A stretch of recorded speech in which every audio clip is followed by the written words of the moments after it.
کالو کوا جنگل میں ٹہلتا پھر رہا تھا جب اس کی نظر ایک چمکتے ہوئے چشمے پہ پڑتی ہے۔ وہ جلدی سے اس کے پاس جاتا ہے، چشمہ اٹھا کر اپنی آنکھوں پر لگا لیتا ہے۔ مٹو طوطا تھوڑا دور ایک پیڑ کی ٹہنی پر بیٹھا کالو کوے کو دیکھ رہا تھا۔ کالو کوا بڑے سٹائل سے اڑتا ہے اور پیڑ کے اوپر آ کر بیٹھ جاتا ہے۔ مٹو طوطا بھی اڑتا ہوا آتا ہے اور کالو کے پیچھے والے درخت میں چھپ کر بیٹھ جاتا ہے۔ اب میں اس جنگل کا سب سے بڑا دانشور ہوں، جس کے پاس اینک ہو وہ سب سے الگ لگتا ہے۔ مٹو طوطا کالو کوے کی بات سن کر بہت زیادہ ہنسنے لگتا ہے۔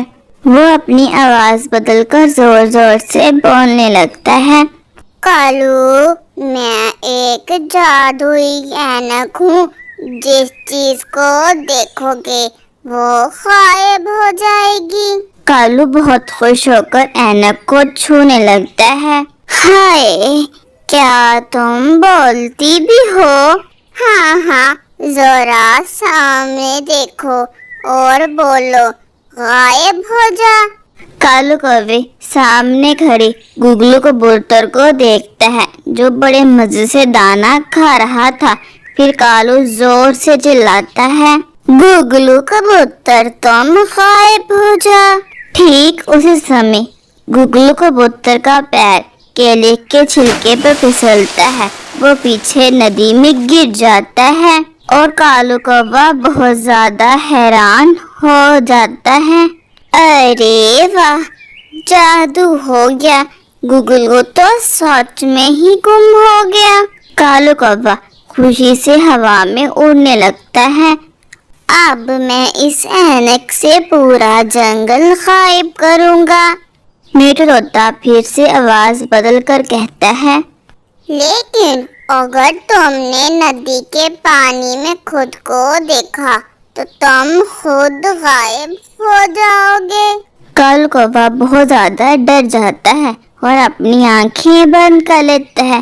تیزی سے ندی سے اڑتے ہوئے وہ سامنے والے پیڑ سے ٹکرا جاتا ہے اور سیدھا ندی میں جا گرتا ہے اور کالو کی اینک بھی پانی میں بہہ جاتی ہے۔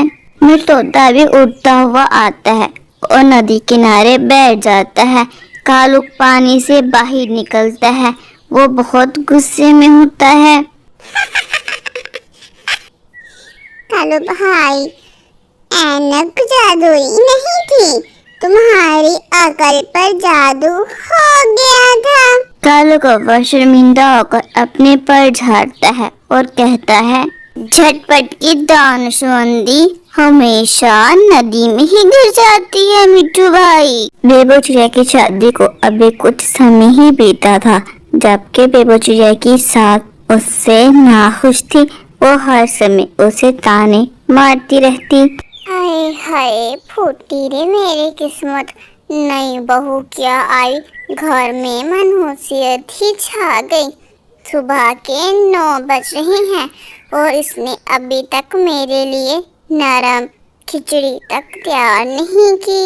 ماں جی، پورے جنگل میں مہنگائی آسمان کو چھو رہی ہے۔